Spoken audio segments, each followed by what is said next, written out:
Akademska srpska asocijacija iz Niša uz podrške Uprave za dijasporu organizuje kurs srpskog jezika za decu i mlade u dijaspori za Srbe, ali i za strance. Oko 200 polaznika već je završilo ovaj kurs, a ovogodišnji je okupio 42 polaznika i interesantno najviše iz Australije. Učite srpski da vas ceo svet razume, jel?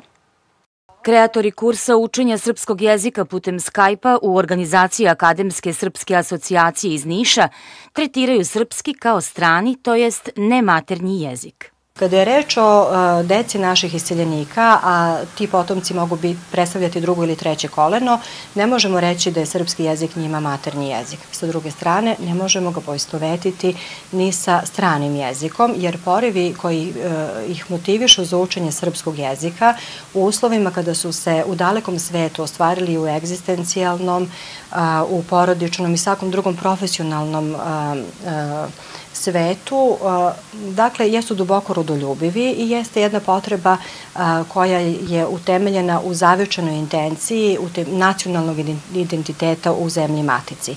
Ova se grana lingvo metodike može nazvati metodikom nastave srpskog kao zavičanog jezika, a njene osnovne karakteristike jesu najpre komunikativni model nastave, odnosno izbegavamo tipično gramatiziranje, jezik učimo kroz komunikaciju, kroz jezičke radionice, jezičke igre, jezičke vežbe i na svaki drugi interaktivni način. Osim učenja maternjeg jezika, komunikacija sa mladima iz sredine, iz matice, jako mnogo znači. Dakle, neposredan kontakt, razgovor, časovi, između ostalog mogu da se dotaknu tema iz života, mogu da stvore osnovu za prijateljstva koje će se nastaviti i nakon završetka kursa srpskog jezika, tako da je za mene lično velika dobit ne samo učenje maternjeg jezika, nego i ta komunikacija. Iskustva iz do sada održanih kurseva ASA redovno obrađuje i analizira, a zaključke primenjuje na sve naredne kurseve jezika ili neke druge projekte. Učenje srpskog jezika nije ni malo lako, to moram da naglasim. Činjenica je da su se naši polaznici kursa izjasnili da im najveće poteškoće u savladavanju srpskog jezika kao zavičajnog čini ćirilica, kao naše nacionalno pismo, naravno padeži i neki deklinacioni oblici, pa, boga mi, i sintaksička struktura. Profesori sa fakulteta učestvuju u kreiranju časova, u obuci studenta koji će držati časove mladima iz dijaspore putem Skype-a i na taj način ih van jednog nastavnog konteksta spremaju dodatno za život i za praksu.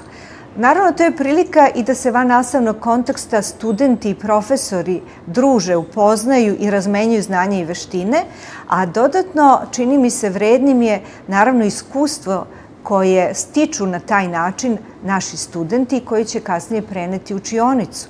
Znači, višestruka je dobit od ovog projekta ne samo za naše ljude u dijaspori i za njihovu decu, nego i za nas kao nastavnike i za naše studente.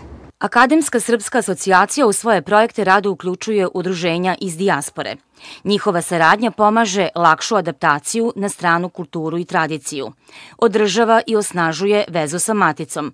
Pomaže da prave vrednosti ožive, jer pričaj srpski da te ceo svet razume.